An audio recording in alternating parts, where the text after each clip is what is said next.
Kalau aku cari damai. Enak lagunya ya, suka ya. Suka lagunya seperti menghibur sekali.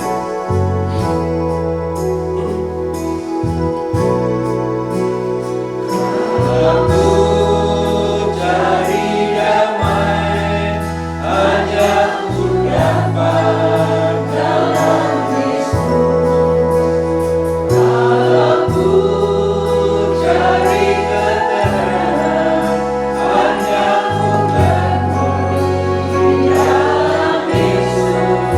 Asalku pun dapat menghiburku, tak seorang pun dapat menolongku, hanya Yesus jawab. Bersama Dia hatiku damai. Mari kita persilakan yang mau maju ke depan silakan.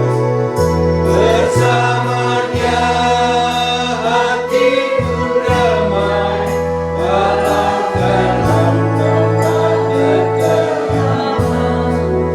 Bersama Dia hatiku tenang, walau hidup penuh tantangan.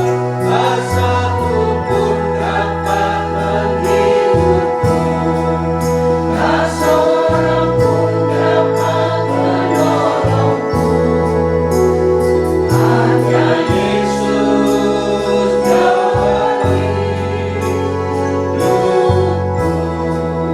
Mari kami persilakan. Ada?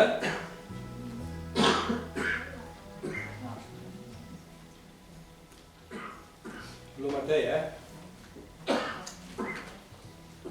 Mari kita nyanyikan lagu pujian nomor 117 dari buku Psalm. Boleh memuji Tuhan, boleh bersaksi.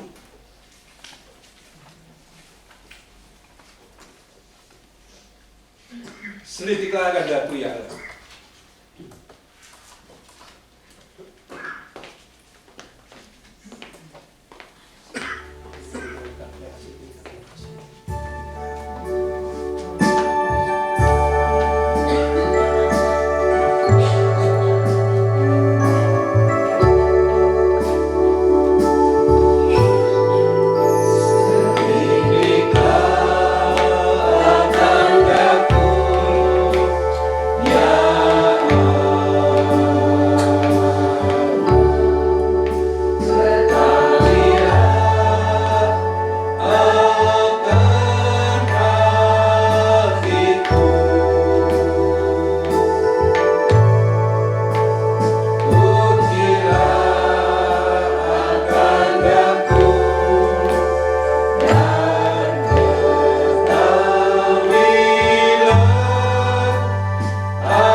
Selitiklah kehendakmu ya Allah.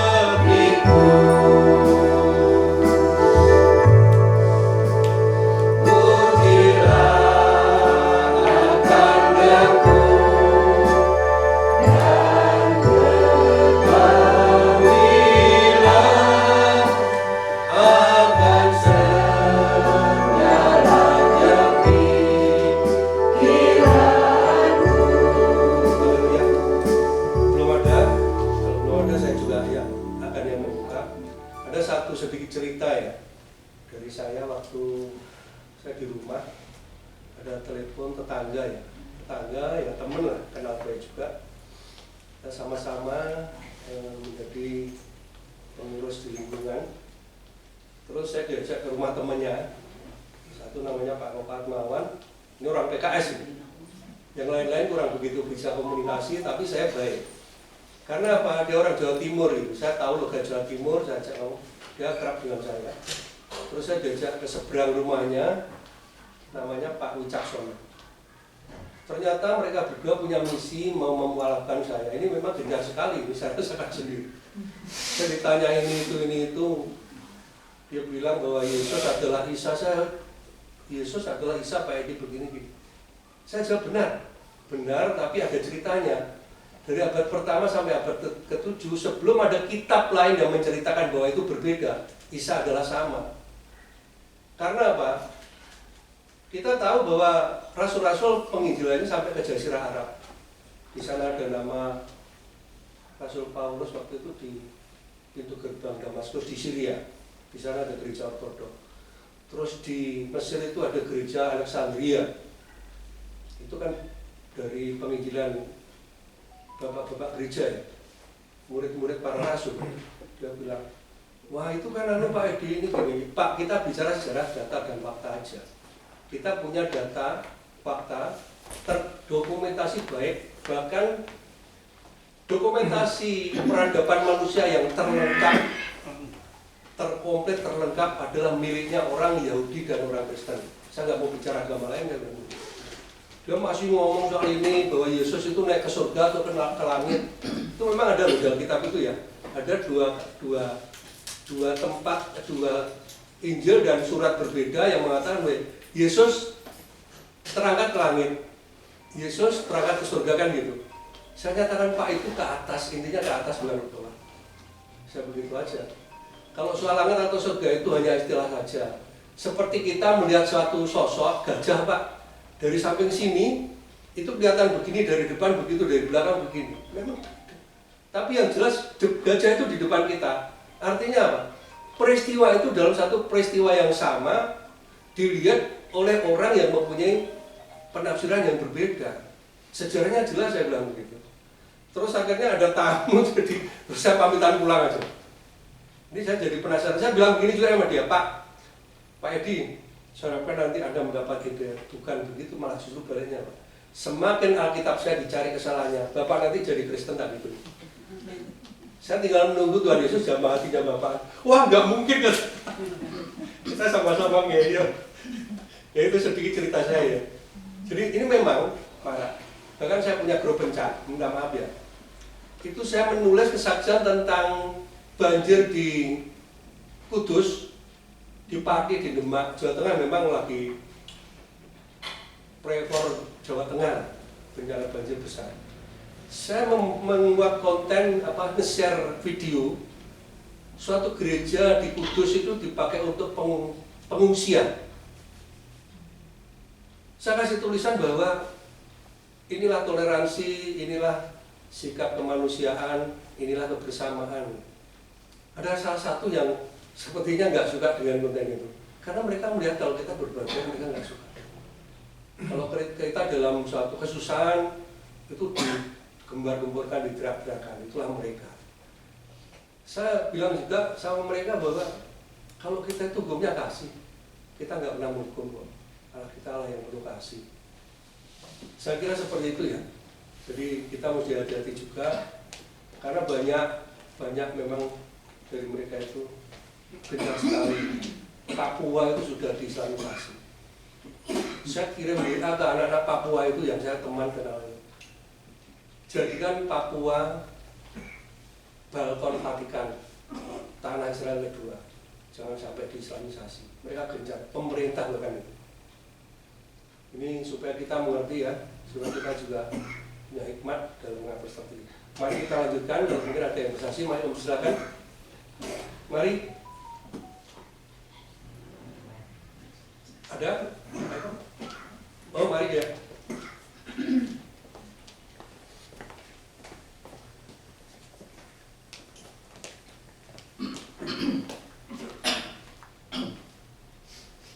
Mati itu nggak apa-apa dengar kok. Shalom. Selamat pagi. Di sini saya mau bersaksi bagaimana Tuhan punya penyertaan kepada saya berdua dengan Karoli. Dan sebetulnya tadi saya tidak mau datang ibadah karena semalam saya tidak bisa tidur sampai jam 4 baru saya bisa tidur. Terus waktu saya tidak bisa tidur, terus saya selalu berdoa Tuhan tolong supaya saya bisa tidur gitu. Tapi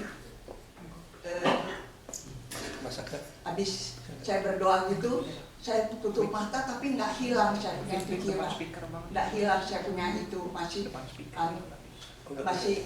belum bisa tidur juga. Akhirnya jam 4 saya tidur dan saya tak putus-putus dia mengucap syukur sama Tuhan bahwa Tuhan selalu memelihara kami berdua, dan hanya Tuhan satu-satunya kami berdua sebagai janda, kami yang selalu mengandalkan Tuhan, berharap pada Tuhan.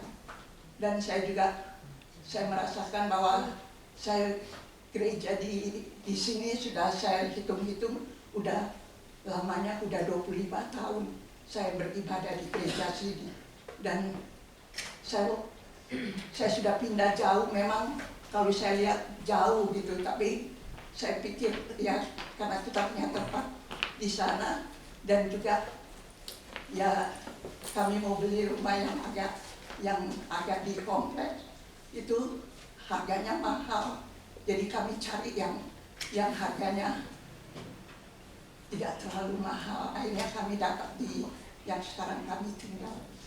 Itu semua karena pertolongan Tuhan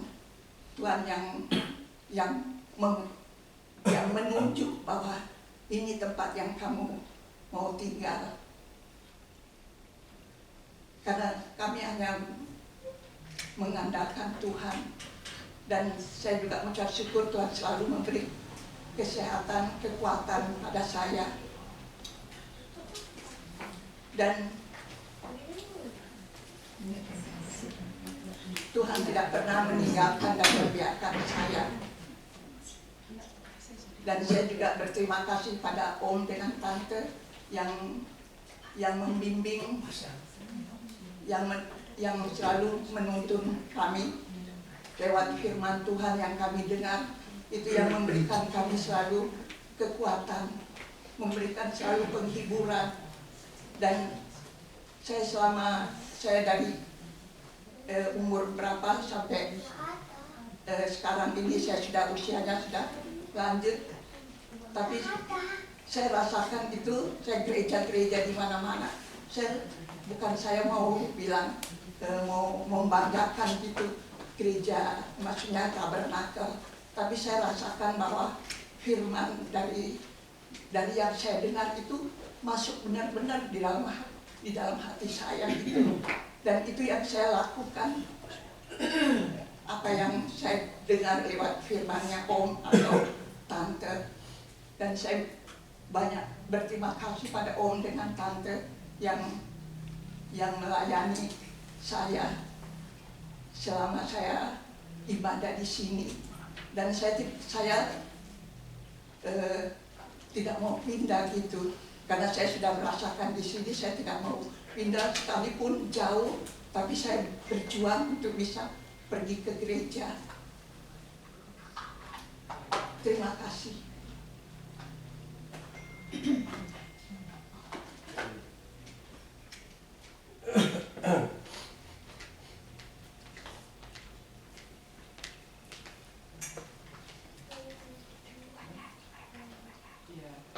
Kami sudah menyiapkan satu lagu untuk memuji Tuhan, tetapi sebelum itu saya juga mau menambahkan bahwa keberadaan saya di sini juga karena adanya Kak Mugni yang membawa saya bergereja di sini, dan pasti Tuhan yang menuntun saya. Dan saya bersyukur karena kejadiannya waktu itu saya yang sendirian. Saya berdoa, saya bilang, Tuhan, saya mau di hari tua saya harus berguna untuk Tuhan. Bagaimana caranya? Saya mau melayani Tuhan lagi. Lalu saya berpikir, sehingga saya dapat informasi bahwa GBI itu membuka rumah jompo di Sentul, rumah jompo besar. Lalu saya mendaftar untuk menjadi pelayan di sana. Tapi saya tunggu-tunggu kok nggak ada respons gitu, sudah lama tidak ada respons. tiba-tiba datanglah Kak Murni ini ke rumah. Jadi saya seperti saya kaget juga. Oh, Kak Murni bilang, Lid, ayo kamu di rumah saya, kamu sama saya udah sendiri. Saya bilang, oh iya ya. Saya seperti begini, ini test case gitu, kamu bisa nggak melayani? Saya seperti orang istilahnya seperti kayak dicucuk hidung aja, saya mau aja gitu. Ayo deh ke rumahnya yang rumah dulu itu di Bukit Kencana. Dan saya lihat kondisi keadaan, tapi saya minta Tuhan kasih kekuatan, Tuhan kasih keberanian, Tuhan kasih kemampuan, dan itu semua tiada yang mustahil bagi Tuhan. Jadi saya memberanikan diri karena almarhum suami Kak Murni itu bukan orang lain untuk saya. Itu sepupu kami dari keluarga Mogot, jadi ibunya Kak Albert dengan ayah saya kakak beradik. Dan Albert itu besar di rumah kami, jadi kita sudah sangat akrab seperti kakak beradik. Oleh sebab itu akhirnya saya ikut bergereja di GPK ini. Memang ada perasaan-perasaan, jadi seperti pada waktu itu saya coba untuk tarik Kak Murni ikut ke gereja saya, tapi lama-kelamaan kok saya merasa diberkati gitu di gereja ini. Dan buktinya minggu kemarin saya cerita sama Kak Murni, saya datang sini, saya bertemu dengan saudara, saya ada sukacita besar gitu. Saya bilang, oh ya Tuhan, terima kasih karena saya yakin gereja ini diberkati Tuhan. Nah, jadi itulah mengapa saya terus setia untuk beribadah di tempat ini.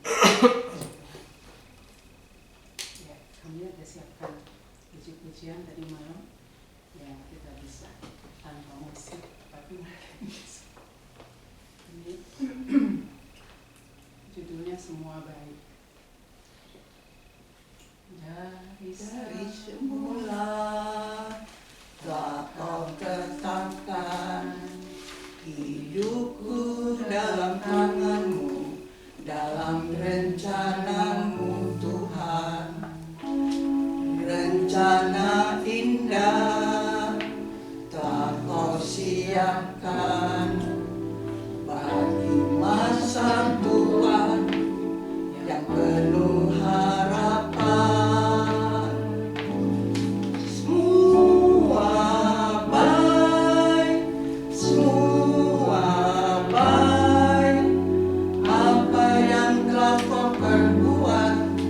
Dalam hidupku semua baik, semua amat baik. Kau jadikan hidupku berarti. Kau jadikan hidupku berarti.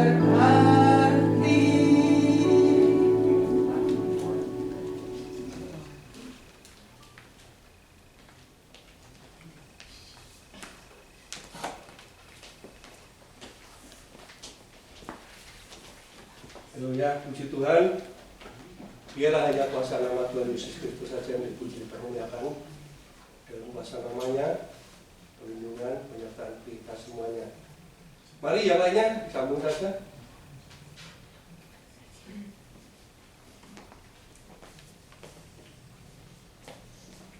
Shalom, selamat pagi.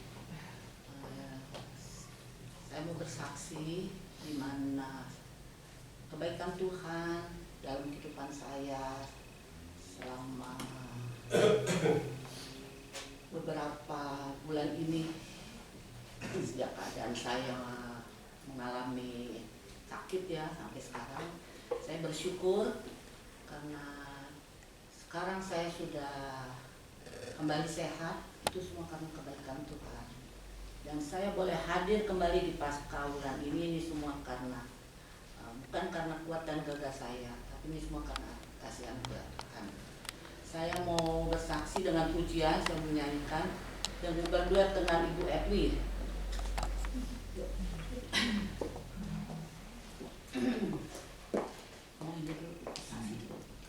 Puji Tuhan, Tuhan Yesus selalu baik ya buat kita ya. Ya, cara manusia kesendirian, tapi walaupun ada anak rasanya sendiri juga ya. Anak jauh, tapi kemurahan Tuhan selalu memeliharakan walaupun dalam keadaan mungkin kami pernah juga sakit. Tapi pertolongan Tuhan selalu ada lewat doa-doa dari Ibu Bapak Gembala di sini, seluruh jemaat GPT. Kami bilang terima kasih ya, kalau tidak dukungan doa, ya kami tidak dapat seperti ini ya. Amin. Kami ada semua oleh kemurahan Tuhan, lewat doa-doa, lewat pimpinan bulan juga. Terima kasih semuanya ya. Berkat rohani, jasmani, Tuhan Yesus memberkati. Kami mau menyanyi dulu berdua. Lagunya nggak pernah di ini sih, cuma lewat apa namanya YouTube ya. Kau rangkai air mataku jadi Kalau terang. rangkai air mata bisa diiringi musik. Kau rangkai air mataku jadi permata, kau ubah kabut hitamku menjadi sutra, kepahitan, kesukaran kau ubah jadi bintang-bintang. Kau rangkai air mata jadi permata.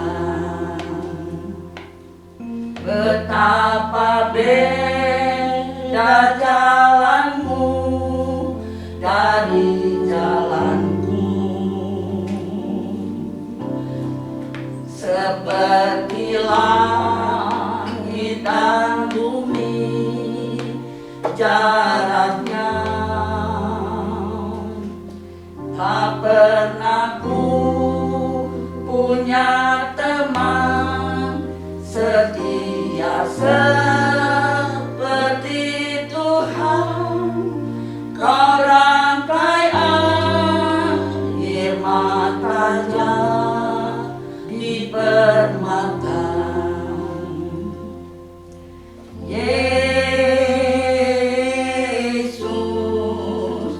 oh Yesus,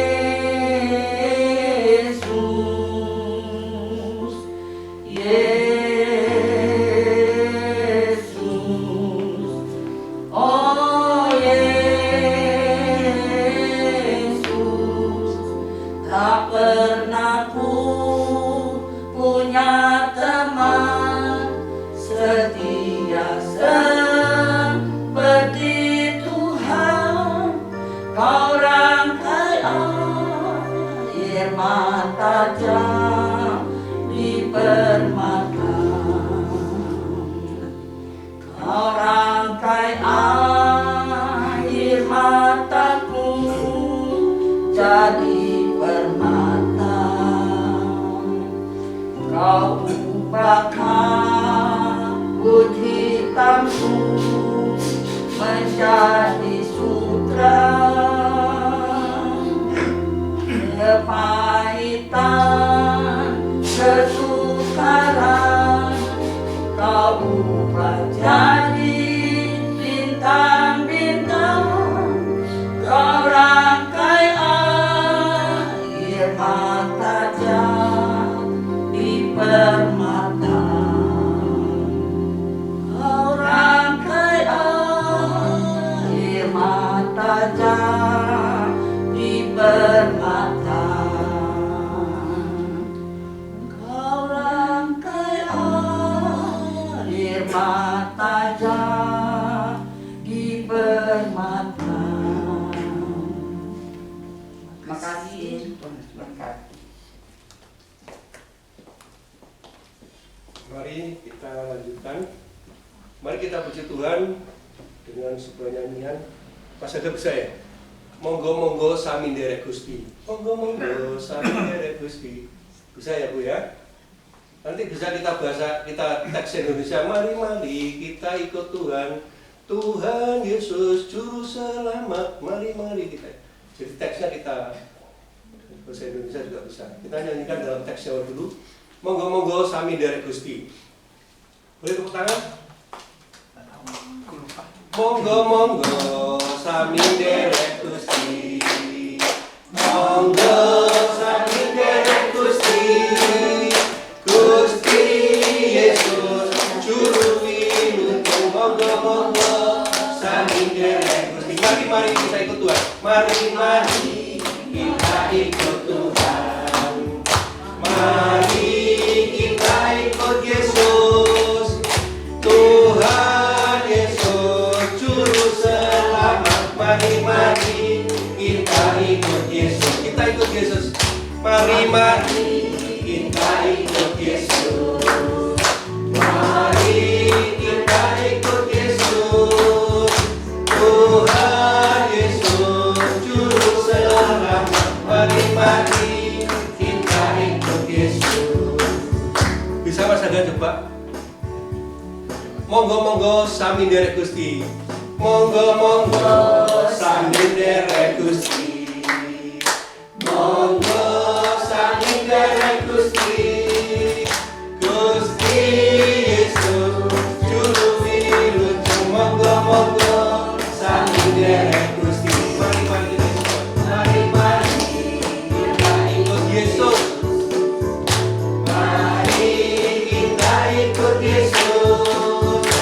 Tuhan Yesus Juru Selamat. Mari kita ikut Yesus. Ada lagi yang mau memuji Tuhan atau yang mau bersaksi? Kami persilakan. Belum ada, mari Om Marut.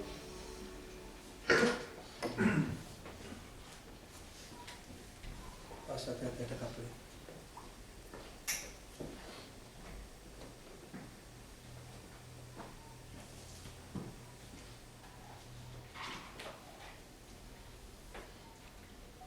Halo. Saya berterima kasih sama Tuhan telah menolong saya. Dan saya berterima kasih sama Ibu Hendro yang telah memelihara dan doa buat saya. Pada suatu hari saya pulang dari rumahnya Mbak, mau pasang lampu. Saya suka matiin lampu di kamar saya. Saya mau pasang lampu, kok saya kayak didorong orang. Jadi saya rasa badan saya ringan banget kayak ditiup angin. Jadi saya jatuh ke belakang. Akhirnya saya panggil anak saya minta tolong. Tapi anak saya lagi mandi. Jadi saya usaha untuk bangun sendiri. Saya bangun sendiri. Saya pegang di ujung kasur. Saya pikir oh ada pegangan di ujung kasur. Saya mau berdiri padahal saya pegang spray. Jadi jatuh lagi ke belakang 2 kali saya jatuh. Akhirnya saya panggil anak saya. Dia belum dengar. Saya diam aja dan sambil teriak-teriak panggil anak saya. Akhirnya anak saya dengar. Dia belum pakai baju, dia udah lari ke kamar. Aduh, mama besok ke dokter mesti periksa ya, mama jatuh katanya. Saya bilang, enggak, saya enggak ke dokter, saya enggak rasa apa-apa. Puji Tuhan, saya tidak rasa apa-apa. Kemurahan Tuhan, saya dilindungi sama Tuhan. Terima kasih atas perlindungan Tuhan dan terima kasih atas doa-doa asuhan Wulan, Ibu Bapak, hingga saya bisa sampai minggu ibadah mendapat kekuatan dari Tuhan. Saya mau nyanyi. Bagaimana saja dalam hidupku, dalam dunia ini yang sungguh fana, ku tinggal percaya pada Tuhanku. Yesus yang ku cinta sekarang dan selamanya.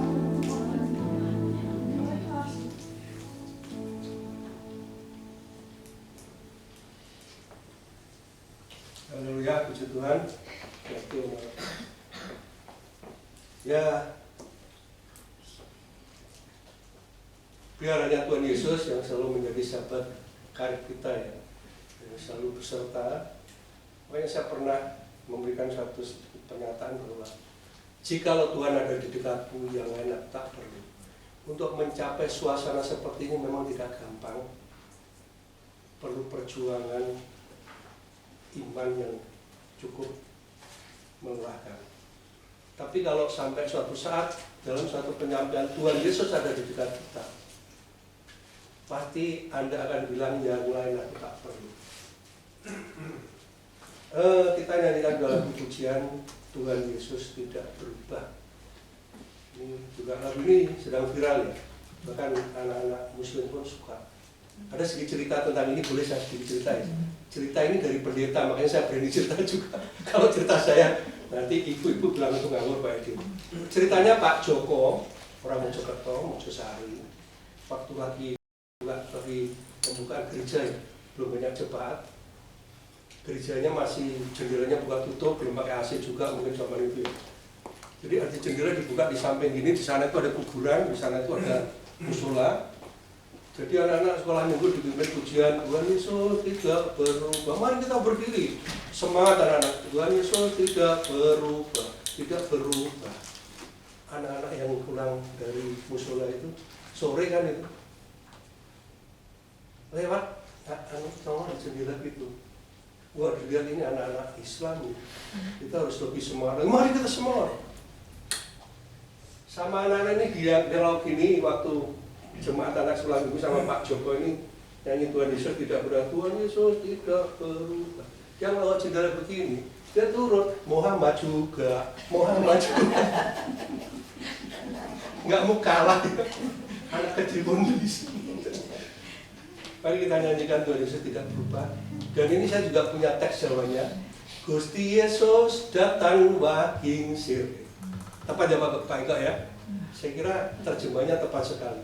Tuhan Yesus tidak berubah, kalau saya teks Jawakan, Gusti Yesus datang wahing sir, artinya tidak berubah juga. Mari kita nyanyikan Tuhan Yesus tidak berubah. Dengan semangat anak sekolah minggu tadi ya. Tuhan Yesus tidak berubah, tidak berubah, tidak berubah. Tuhan Yesus tidak berubah, tak berubah selama-lamanya. Haleluya, haleluya, haleluya, haleluya, haleluya.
Mari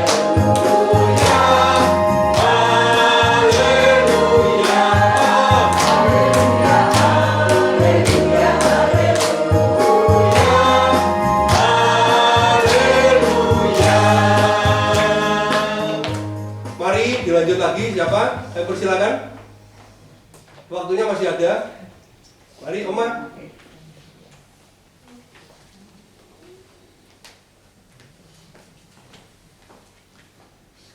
Shalom, shalom. Puji Tuhan, kita kembali merayakan Paskah bulan pada tahun ini yang begitu luar biasa. Setiap tahun kita ada kesempatan untuk bersama-sama merayakan Paskah bulan. Terpujilah Tuhan. Saya mengucap syukur pada Tuhan karena dengan kemurahannya aku berada di tempat pengembalaan Kabar Mempelai, di mana saya mengalami banyak keubahan berkat rohani yang dikuatkan, dibangkitkan, dan selama ini saya sangat merasakan kekuatan, kemampuan dengan firman yang kami terima dari sini, yang banyak mengadakan keubahan. Lagi kalau saya tadinya pemarah, dengan adanya beribadah sudah di tahun berapa saya sudah lupa aku berada di penggalaan sini, ada keubahan setiap pribadi yang tidak benar. Keubahan itu terjadi lewat pemberitaan firman Tuhan. Saya mengucap syukur pada Bapak dan Ibu Gembala yang telah mengembalakan saya sebagai anak Tuhan yang mendapatkan berkat yang luar biasa dalam pelayanan ini.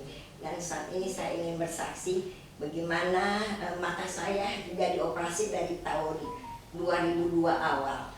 Dan ternyata menjelang tahun 2023 ini ada keubahan penglihatan saya. Jadi kembali seperti semula, seperti yang masih ada katarak. Dan akhirnya bulan lalu saya bukan lagi dioperasi tapi di laser. Saya takut apa ini laser gimana ya. Ternyata rupanya ada alat yang ituin ke mata saya ituin dokter, terus laser. Nah, terus mata kanan itu yang parah memang. Kalau saya baca mesti ini banget itu, kalau nggak terang nggak bisa baca huruf-hurufnya. Dan pada akhirnya bulan yang lalu ini saya dioperasi di laser kanan. Terus yang kedua baru kemarin ini tanggal 19 bulan di laser lagi mata kiri. Tapi saya merasakan bagaimana ya pertolongan Tuhan. Dimana saya kenapa sih Tuhan udah dioperasi kok ini katanya gagal operasi. Ya Tuhan Yesus, jangan lagi gagal Tuhan ini laser ini. Saya ingin mata saya bisa melihat supaya saya bisa baca firman. Di rumah nggak baca firman karena nggak bisa baca, tulisannya kabur gitu. Dan puji Tuhan ya, tapi memang mesti perlu dibantu kacamata juga. Kalau nggak tanpa kacamata juga masih kurang jelas kalau pakai mata yang tanpa alat pembantu. Puji nama Tuhan, saya diberikan kesempatan sama Tuhan mengalami satu ujian di dalam masalah kehidupan saya, tapi Tuhan terlalu memberikan jalan keluar, memberikan kemenangan bagi saya sampai saya dapat mengalami pertolongan Tuhan. Dan saya bilang Tuhan, dokter dan alat ini hanya menjadi alatnya Tuhan, tapi yang menentukan kesembuhan secara total adalah di tangan Tuhan. Aku percaya Tuhan memberkati tangan dan alat yang digunakan. Puji nama Tuhan. Dan saya minta dukungan doa supaya mata ini nggak lagi ada halangan apa, tetap udah menjadi sehat walafiat sampai selama-lamanya. Puji nama Tuhan. Dan ini juga saya mengucap syukur pada Tuhan, saya merasakan kebaikannya dari awal tahun. Ya, bulan Januari, Februari, dan saat ini sudah di bulan, masuk di dalam lagi bulan yang terakhir, masuk di dalam bulan keempat. Betapa besar kuasa Tuhan menjaga, melindungi, memelihara, memberkati, memberikan ekstra tenaga, kekuatan, sehat walafiat. Sehingga dari hari lepas hari bisa melewati dengan tuntunan pimpinan Tuhan dan menikmati segala berkat yang Dia berikan bagi kami, terutama saya, ya mendapatkan kekuatan, sehat walafiat dalam kami menjalani kehidupan ini. Puji nama Tuhan, Allah itu baik, Allah itu luar biasa perhatiannya terhadap kita sebagai janda, karena Dia menjadi suami kita untuk menjaga, melindungi, memberkati kita. Inilah kesaksian saya dapat sampaikan, dan berterima kasih kepada Ulan dan kepada Ibu Gembala dan Bapak yang telah memperhatikan kami, memberikan kami satu diakonia ini juga menopang membantu di dalam kehidupan kami. Karena jujur tidak ada pensiun, hanya pensiun dari Tuhan. Dan kami merasa terbantu dengan perhatian pada gereja di sini. Puji nama Tuhan, inilah kesaksian yang saya dapat sampaikan pada pagi ini di dalam nama Tuhan Yesus, dan Tuhanlah yang dipermuliakan semuanya. Terima kasih.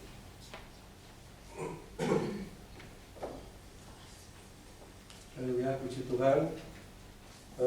Setiap dalam satu pelayanan bulan ya, lansia, banyak hal yang saya dapatkan ya, saya pelajari bagaimana, saya juga berpikir bagaimana nanti kalau saya sudah tua gitu. Mungkin lebih rewel dari oma-oma ini, saya juga nggak tahu, mudah-mudahan enggak ya, dibantu doa ya. Karena memang perjuangan yang paling berat dalam hidup adalah saat usia lanjut ya. Tapi akan ringan kalau Tuhan ada di dekat kita. Seperti firman yang kita dengar begitu kan, Tuhan Yesus telah berkorban untuk kita, dan itulah yang menjadi pengharapan kita semua. Mari kita nyanyikan sebuah lagu pujian untuk lagu yang terakhir ya. Masih ada lagi? Mari kamu silakan, ada yang mau bersaksi lagi, ada nggak? Mari dari Pastori. Kayaknya kok ada banyak nih setelah pemilu ini. Tidak ramai agamanya dulu. Oke, mari kita puji nama Tuhan dengan kasih-Nya seperti sungai.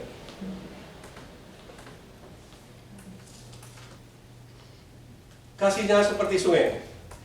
Dan nanti kita nyanyikan ini 3 kali ya. Terus ada kor bulan. Kor pujian bulan. Bulan atau gabungan, Bang? Gabungan ya? Kor bulan gabungan. Mari, kasih-Nya seperti sungai.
seisi pastori. Terima kasih sama Tuhan. Sini kami juga mau berterima kasih mana pada pernah ibadah di Rumah Mahir, saya saksikan bagaimana dari keluarga kami, ipar kami gitu ya, mengalami musibah sampai masuk rumah sakit koma di Bali, di mana ipar kami itu suami dan adik saya yang sudah meninggal tinggal di Bali.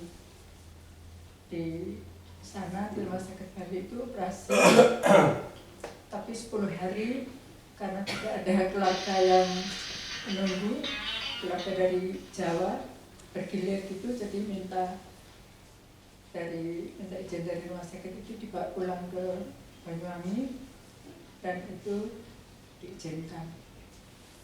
Setelah dapat rujukan masuk rumah sakit di Banyuwangi, karena belum dapat tempat gitu boleh dibawa pulang katanya. Sampai di rumah tapi kontrol 1 minggu itu diawasi dengan pengawasan dokter. Ya kita berdoa juga apa yang terbaik bagi Tuhan. Di rumah 2 minggu, pas waktunya kontrol dokter bilang harus nginap.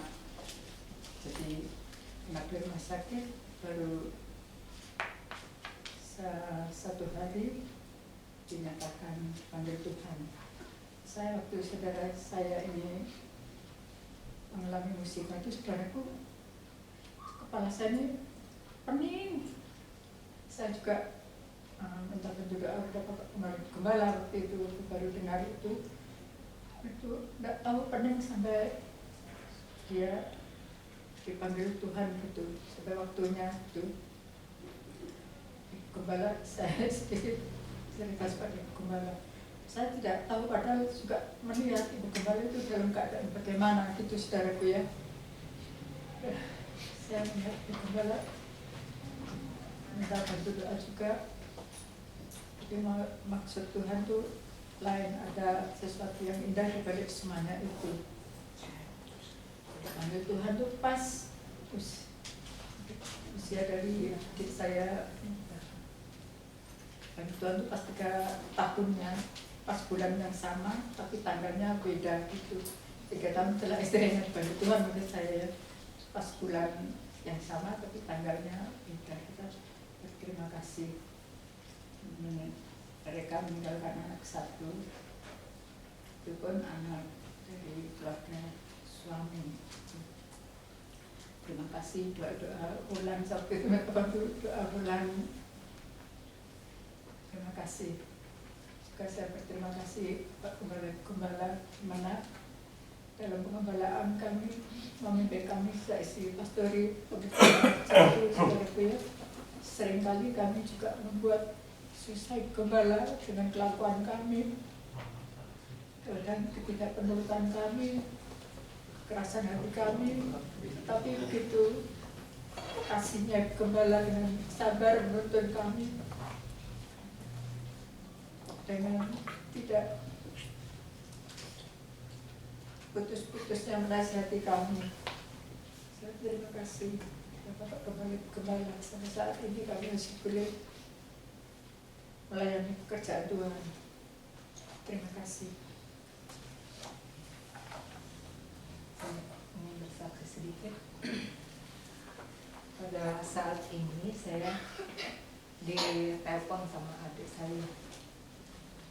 Katanya adik saya yang laki-laki yang bungsu mengalami problem keluarga gitu ya. Jadi malam-malam saya ditelepon jam 11 malam. Jadi saya juga ya gimana ya menghadapi problem begitu. Oh, ini kesempatan bagi saya untuk kasih firman ya, karena saya melihat keadaan adik saya itu, saya cuma diam. Ini diam, padahal saya tahu salah ya. Punya keadaannya ya, sikapnya gimana salah. Jadi kesempatan seperti itu, kesempatan saya kasih tahu. Kalau menurut pengajaran mempelai, saya bilang ngobrol sama istri atau suami orang itu tidak boleh, saya bilang, apalagi tidak ada orang lain. Jadi saya lihat adik saya ini kan suka ngobrol, karena mungkin dia memang suka ngobrol, jadi ngobrol sama istri orang. Nah, itu kan berkelanjut, itu kan awal-awal, karena kalau kita dididik di kabar mempelai awal-awal kejatuhan atau ada ujung-ujungnya seperti itu ya. Saya katakan kepada adik saya begitu. Tapi adik saya yang perempuan saya katakan, jadi dia sendiri yang menangani karena kita, bapak saya udah nggak ada, ibu saya nggak ada, jadi di rumah itu nggak ada yang orang tua ya. Jadi semua menjadi orang tua. Kakak saya jadi orang tua semua, jadi kita semua jadi orang tua. Kalau biasa ibu saya ada, ibu saya tempat pelarian, tempat bercerita gitu ya. Tapi ini ibu saya dipanggil Tuhan, jadi semua menjadi orang tua dalam rumah itu. Jadi mereka mau cerita ke kakak saya yang sulung, kakak saya Muslim. Saya bilang, kamu mau ngadu masalah kamu ke orang luar, ya kakak saya kan orang luar ceritanya kan. Jadi kamu cerita aja pada Yesus. Saya katakan, kamu datang ke Bapak Gembala di GPI di Pulau Pisau, sana kamu minta tolong, bantu doa, cerita kesalahan yang terjadi, cerita. Jadi minta mohon ampun di sana, di gereja sana, sebelum bawa adik saya ini minta mohon pengampunan, didoain di sana supaya nggak terulang lagi, saya bilang. Karena kasus yang pertama seperti itu, tapi tidak dipohonkan ampun, jadi kan terulang lagi, saya bilang. Walaupun adik saya yang bungsu bilang, ya dia nggak ada masalah apa-apa, cuman suka bercerita. Mungkin karena dia kesepian atau bagaimana suka bercerita gitu ya, tapi kan sama istri orang. Nah, sama istri orang jadi diomongin, namanya di kampung ya, diomongin satu kampung itu gimana sih. Dia memang guru jadi suka cerita, memang mulutnya seperti apa itu. Nah, dia desa ini ya udah seperti itu. Jadi datang ke Bapak Gembala di Pulau Pisau ya, tempatnya Pulau Pisau agak jauh 5 km dari tempat saya. Saya bilang, orang sekarang menghadapi pasca seperti ini, duka cita, ya kamu duka cita mulai. Jadi hati kita sebagai hamba Tuhan ya, sebagai kakak juga ada rasa mau menanggung keadaan seperti itu ya. Karena adik saya yang laki-laki, nah istrinya itu anak pendeta juga, jadi mengalami problem seperti itu. Saya bilang ada suasana sukacita di dalam Tuhan karena kita menyambut hari Paskah. Nah di tengah-tengah keluarga saya ada duka cita seperti itu. Tapi kita hadapi itu seperti itu. Dengan pengalaman seperti itu ada hal-hal yang penting, yaitu kita mengalami kesucian, itu yang sangat penting. Untuk apa yang lainnya itu untuk apa? Tapi yang penting itu ada satu hal, yaitu kita bisa disucikan dari dosa itu yang penting saya bilang. Karena untuk melangkah selanjutnya ini kan seperti ujian, saya bilang ujian untuk kamu bisa lolos dari hal-hal seperti itu. Karena itu kan menyeret anaknya laki-laki ada 3. Jadi saya pernah mendengar Ibu Gembala mengatakan bahwa roh najis itu akan menular ya, dari satu akan menular merembet ke anak-anak nantinya, merembet ke anak-anak. Jadi ada satu hal yang bisa kita petik yang pentingnya dalam masalah kasus seperti ini. Saya sendiri mohon bantuan doa. Saya belum cerita kepada Ibu Gembala ya. 2 hari ini saya mendapat telepon dari adik saya seperti itu. Karena kadang-kadang saya malam-malam, kalau dia kan memang cerita kampanye melulu. Nah, kampanye gini. Jadi saya bercerita juga kepada dia, kamu jangan kampanye melulu, nanti kepalanya pening. Saya bilang, kampanye terus, saya bilang. Jadi redamkan itu dengan membaca firman Tuhan tiap malam, tiap pagi, atau kapan kamu setidaknya 10 ayat lah tiap hari baca, saya bilang gitu ya, supaya otak ini tenang, saya bilang, menghadapi semua. Jadi walaupun itu anggota dewan yang kamu menangkan itu tenang juga, saya bilang, dengan kamu bawa itu ayat-ayat itu, saya bilang kepada adik saya. Tapi jangan lupa sesama wanita, saya bilang, jangan kamu kampanyekan ke anggota dewan laki-laki, saya bilang gitu ya. Oh iya, dia berkata demikian. Dengan demikian dia bisa mengambil hikmahnya ya, dia bisa, walaupun adik saya yang bungsu bisa mengatasi problem itu, tapi karena GPDI ya, minta maaf ya, istilahnya di gereja GPDI itu perempuan mengajar itu boleh di mimbar gitu. Jadi saya mengatakan ada satu hal yang penting di sini, kita perempuan tuh ada batas-batasnya sesuai dengan firman Tuhan. Jadi kalau kamu mendudukkan dirimu sesuai dengan firman Tuhan, nanti nggak keterusan, saya bilang. Tidak mengajar laki-laki, tidak mengajar laki-laki. Dia di mana saja ya, di desa itu dia juga mengajar ke suami-suami yang terjadi pertengkaran tanah segala gitu ya. Jadi saya bilang kamu minta tolong, saya bilang, jangan istilahnya mengajar. Jadi dia ambil hikmahnya di situ. Iya, saya mendapatkan hikmahnya di situ dari firman Tuhan yang kakak ajarkan di Jakarta, katanya. Iya, saya bilang memang banyak kekurangan-kekurangan, tapi sedikit-sedikit dia bisa menerima ya. Kalau dia itu kadang-kadang meledak-meledak begitu ya, kalau dia nggak suka terhadap saya, dia langsung telepon yang saya ini tiba-tiba nggak ada suaranya gitu. Oh, saya tahu ini dia lagi emosinya lagi kuat gitu ya. Saya telepon lagi, kadang-kadang dia nggak angkat, saya telepon lagi. Jadi dengan ketekunan menekuni, oh dia paham juga. Tapi kadang-kadang saya kirim uang dia gitu ya, dia ngerti juga, oh ini hamba Tuhan. Hamba Tuhan kirim uang seberapa ya. Nah, 2 hari ini saya mengalami seperti itu ya. Saya mohon bantuan doa, siapa tahu saya bisa menolong keluarga saya ya. Memang kami dari penyembah berhala, istilahnya dari keluarga penyembah berhala itu begitu kuat sekali. Seluruh keluarga saya itu dari turunan penyembah berhala, dari om saya, ini saudara sepupu saya juga begitu. Dia menolong suaminya. Saya titip pesan begini, kamu jangan, kalau buntu, dia cuci darah ya, kalau semuanya buntu, jangan pergi ke tante saya, karena tante saya kan dukun istilahnya. Jadi dia mau ngambil batu empedu itu dengan dukun, jadi bisa.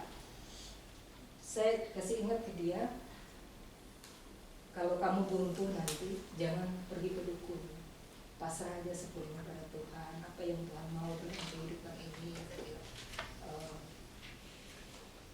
pasrah aja, saya bilang. Jadi sudah sudah 13 kali cuci darah. Dia kasih info begitu ya, suaminya lemah. Udah pasrah aja hidup ini, nggak usah terlalu ini, saya bilang pasrah aja sudah, saya bilang. Jangan, kalau berhenti cuci darah ya berhenti aja, nanti apa yang Tuhan mau dalam kehidupan ini, saya bilang. Memang saya bilang kita semua udah tua ya.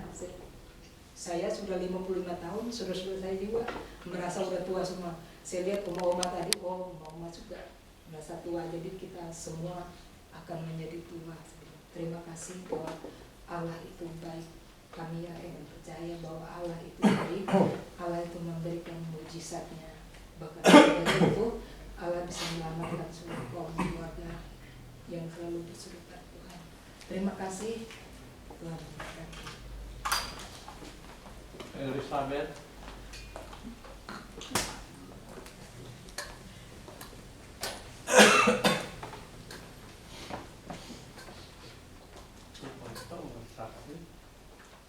Terima kasih atas kesempatan yang diberikan. Saya ucap syukur karena kebaikan Tuhan. Saya berterima kasih atas doa om dan tante dan juga dukungan doa dari jemaat. Saya dengan anak saya boleh tetap diberikan kesempatan untuk beribadah. Sebenarnya tadi mau bahas ya, tapi saya kadang-kadang nggak tahan. Kalau untuk ngomongnya saya sering menangis. Itu yang menjadi suatu penilaian. Apakah tangisan saya ini suatu yang kesembuhan atau bagaimana gitu ya. Jadi saya suka menilai diri saya sendiri gitu. Yang saya tahu selama dari tahun 2021 saya kembali beribadah atau kembali ke ke tante dan om di sini atau digembalakan lagi. Karena waktu itu saya ingat kerinduan tante dan om waktu saya ke Sorongnya, itu tante punya kerinduan untuk jangan Eli jangan pergi, karena saya waktu itu sudah beli tiket. Ini kalau bisa kamu kembali lagi gitu, tapi ya kekerasan hati. Kekerasan hati saya seperti diingatkan lagi gitu, kekerasan hati saya tidak mau dengar-dengaran kepada firman. Tapi akhirnya 10 tahun itu ya saya di Sorong, saya banyak juga diproses di sana. Memang lain. Kalau dalam satu pengembalaan, kalau di sana kita hanya ikut-ikutan itu memang lain. Tidak seperti penggembalaannya lain ya, kasih sayangnya lain. Sebagai orang tua yang punya bimbingan untuk anak-anak rohani, dengan orang yang hanya cuman ikut ibadah, itu lain pengembalaan. Saya rasa selama 10 tahun, tetapi puji Tuhan, ya Tuhan kembalikan saya lagi di sini. Walaupun memang anak saya belum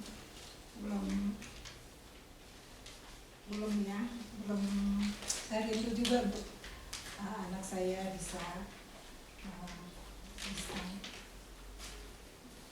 maksudnya melayani lagi gitu. Saya memang dalam doa sekarang ini, dalam pergumulan untuk jikalau Tuhan berikan kemurahan untuk karena dalam kepergian kami ke sana banyak sih jatuh bangun juga kita dalam pengembalaan, karena tidak sama ya, kita hanya dengar firman walaupun memang satu pengajaran, dan juga banyak persoalan di sana. Jadi pas kami kembali di sini yang kami terima ya lain lagi gitu, maksudnya proses kami harus terima lagi. Dan puji Tuhan,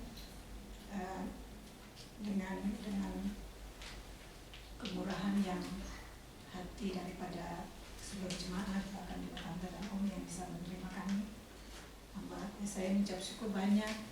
Dalam doa setiap saat juga saya hanya mohon Tuhan beri kami tetap kemurahan daripada-Mu untuk kami, untuk hari-hari ke depan kami bisa melayani. Itu kerinduan saya. Ada satu pujian dari lagu Suplemen nomor 108, Tuhan pimpinlah langkahku. Saya ingin memuji Tuhan. Oh Tuhan, pimpinlah langkahku, ku tak berani jalan sendiri, sertamu kita berlalu.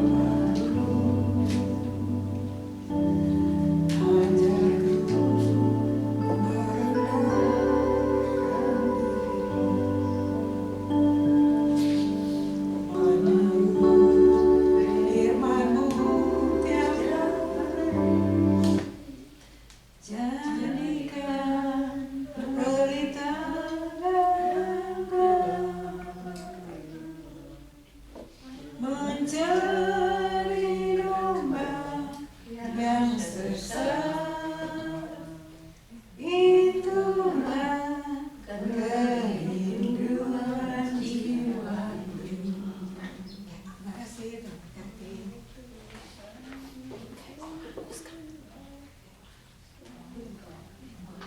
Rasakan penyertaan Tuhan yang luar biasa, dan bahkan pertolongan yang Tuhan kerjakan dalam kehidupan nikah saya ya, terutama pertolongan buat anak saya di dalam kehidupannya ya. Campur tangan Tuhan luar biasa, bahkan di dalam kehidupan nikah kami ya, seperti kerinduan dari kata-kata yang selalu diucapkan suami saya, jikalau Tuhan ada di dekatku, tidak satupun yang kuperlu ya. Dan itu Tuhan sedang dan terus mengerjakan dalam kehidupan kami. Itu kami boleh setia melayani Tuhan sampai kelanjutan kembali. Saya mengucap syukur sekali lagi kepada Bapak Ibu Gembala yang sudah setia melayani pengembalakan kami. Juga saya minta ampun jika ada kekurangan, kesalahan. selama saya mengasuh para wulan ya, mungkin ketidaksabaran atau apa, atau mungkin ada oma-oma yang tersinggung dengan kata-kata saya minta ampun. Pada kesempatan ini saya ingin mengajak suami saya untuk menyanyikan satu lagu yang merupakan kesukaan di dalam keluarga saya, suplemen nomor 88.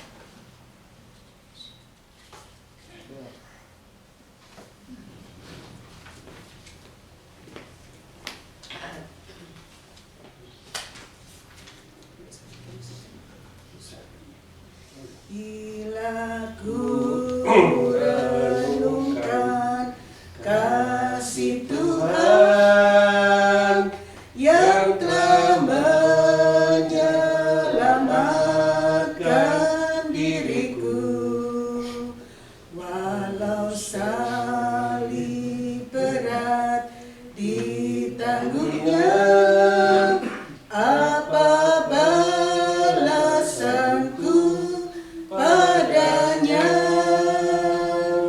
Seperti Kristus mengasihi daku, ku mau mengasihinya selalu, membawa terang Injil keselamatan sampai Tuhan datang kembali. Oh, bukan pada harta yang fana sukacita itu bertumbuh, tapi sungguh takkan percuma bila melayani Tuhanku. Terima kasih. Haleluya. Haleluya, puji Tuhan. Sebagai kesempatan pujian terakhir, saya digerakkan beri kesempatan kepada istri tua-tua dengan Ibu Gembala untuk persembahkan pujian. Silakan istri tua-tua sama Ibu Gembala mempersembahkan pujian.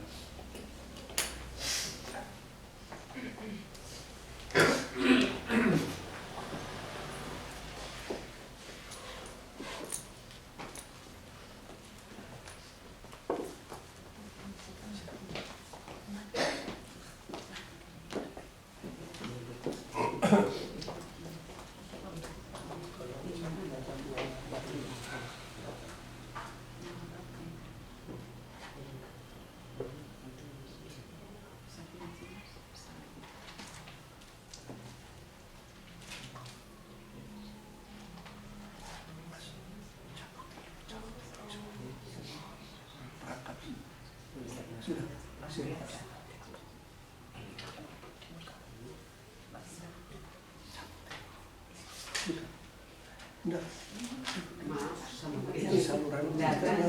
Persiapan minta maaf.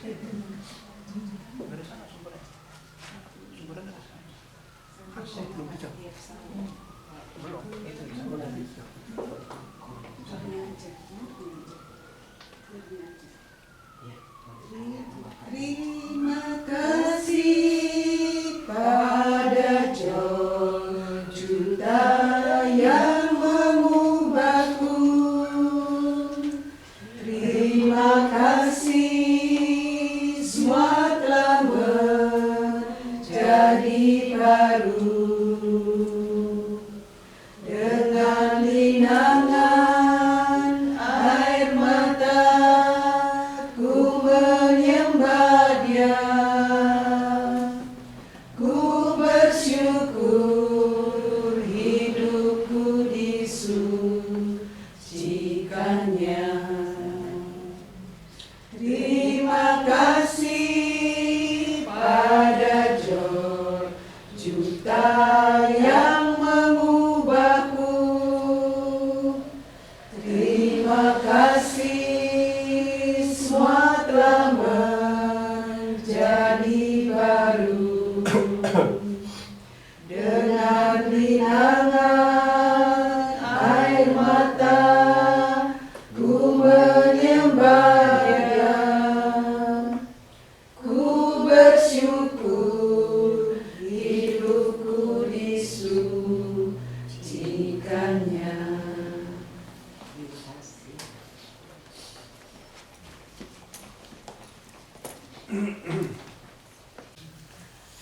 Timotius pasal 2 ayat 1 sampai ayat 13 kita baca.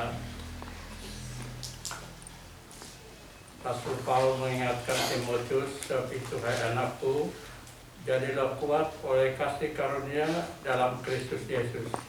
Kita semua menerima karunia. Ada yang menyanyi, ada yang bersaksi, ada yang berdoa.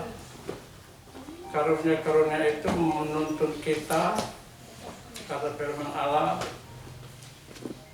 untuk menjadi kuat. Jadi karunia-karunia itu membuat kita jadi kuat. Karunia banyak. Kalau saya bisa katakan pada kaum wanita, bersaksi, memuji Tuhan, bersaksi, memuji, sangkur, apa semua itu merupakan bagian dari karunia yang Tuhan berikan. Kalau tidak, kita tidak bisa melakukan itu. Rasul Paulus mengingatkan, dikatakan, ikutlah menderita sebagai seorang prajurit yang baik dari Kristus Yesus. Ingat, para saudara sekalian, ikut Tuhan itu menderita. Saya ulangi, ikut Tuhan itu menderita. Kalau mau cari senang, jangan ikut Tuhan. Mencari senang itu nanti kalau Tuhan datang kembali. Tapi sekarang firman Allah mengajar kita ikut menderita. Penderitaan itu jaminan bagi kehidupan kita untuk mengalami kemuliaan. Suratan Roma pasal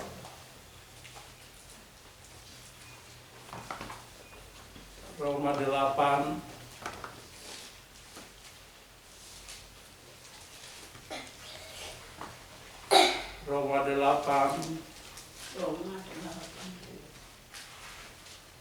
ayat 17. Roma 8 ayat 17.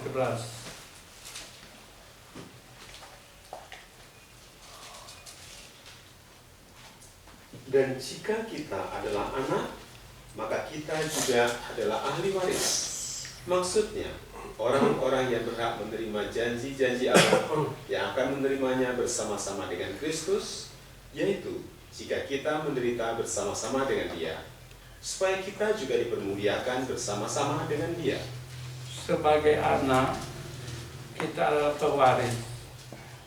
Sebagai pewaris, kita menerima janji-janji daripada Allah yang akan menerimanya bersama-sama dengan Kristus. Yaitu jika Dia, supaya kita, Kristus, jika kita menderita bersama-sama dengan Dia. Ingat, mengikut Tuhan, Rasul Paulus katakan Presiden Jemaat Roma menderita. Rasul Yohanes, Rasul Yakobus pada suratannya menyatakan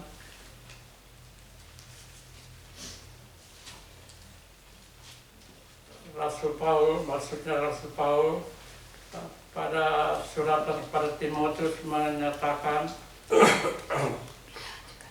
ikutlah menderita sebagai seorang prajurit yang baik dari Kristus Yesus. Kalau mengikut Tuhan itu hati senang, tapi penderitaan itu banyak. Apalagi dalam usia lanjut ya.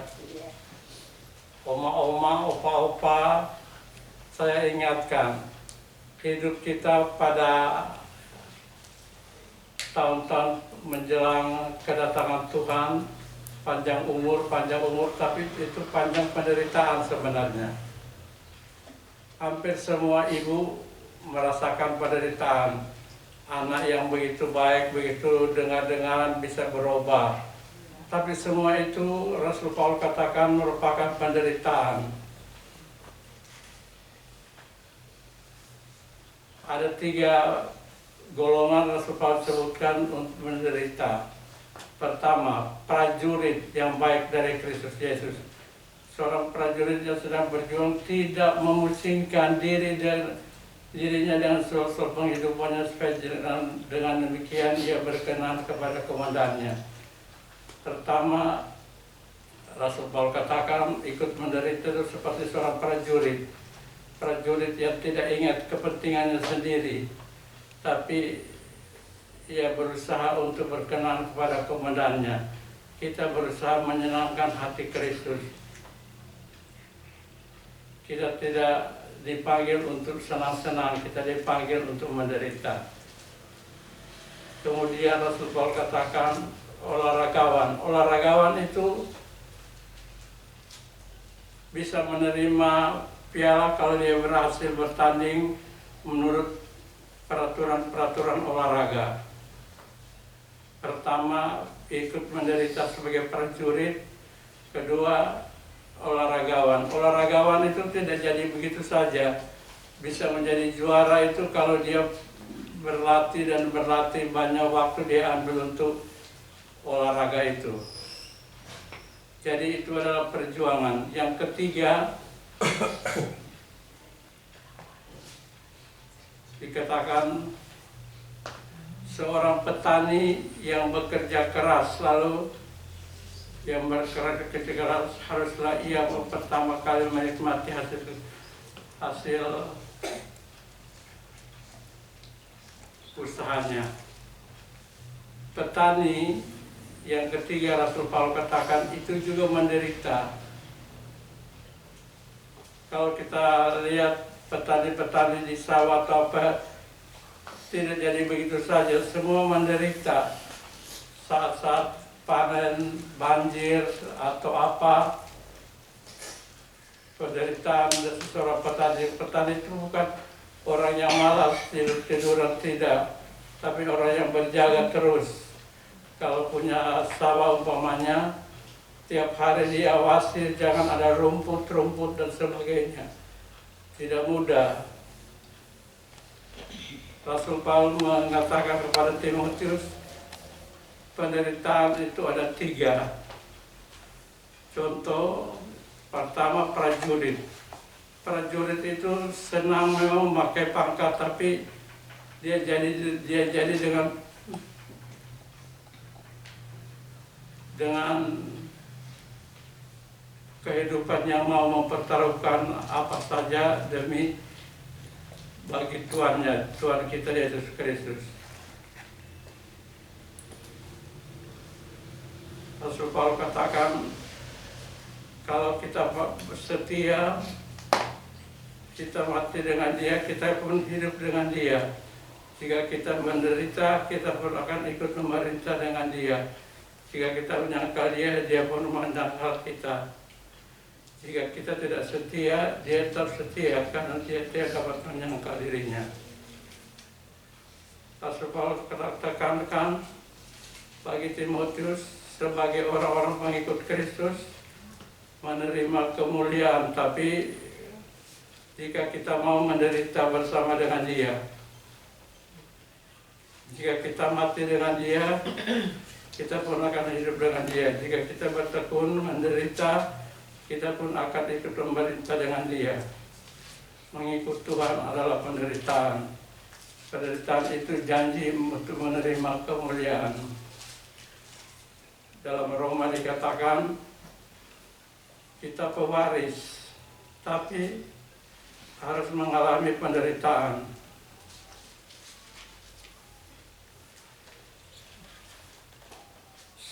Umur panjang itu baik, tapi sebagai pengikut Kristus kita harus menderita. Penderitaan lebih panjang, lebih banyak, masing-masing punya penderitaan sendiri-sendiri. Kalau mengikut Tuhan, kita dipermuliakan, tapi jika kita menderita bersama-sama dengan Dia, supaya kita juga dipermuliakan bersama-sama dengan Dia. Tuhan memberkati kita. Ulang, yang saya tekankan di sini adalah ikut menderita bersama dengan Kristus. Jadi jangan ingat-ingat senangnya atau apa, berkatnya atau ingat mengikut Tuhan penderitaan. Bertambah usia umur, orang tua itu menderita. Orang tua menderita. Saya bisa katakan pengalaman saya sebagai orang tua itu banyak penderitaan. anak yang dengar-dengaran bisa jadi anak yang tidak dengar-dengaran, anak yang baik pada waktu kecil bisa berubah. Semua itu penderitaan. Belum penderitaan dalam ibadah. Ibadah, mengikuti ibadah itu penderitaan. Kalau kita tidak mengikuti ibadah, kita bukan pengikut Kristus. Pengikut Kristus itu mau menderita. Tuhan memberkati kita. Kita menyanyi sebuah nyanyian.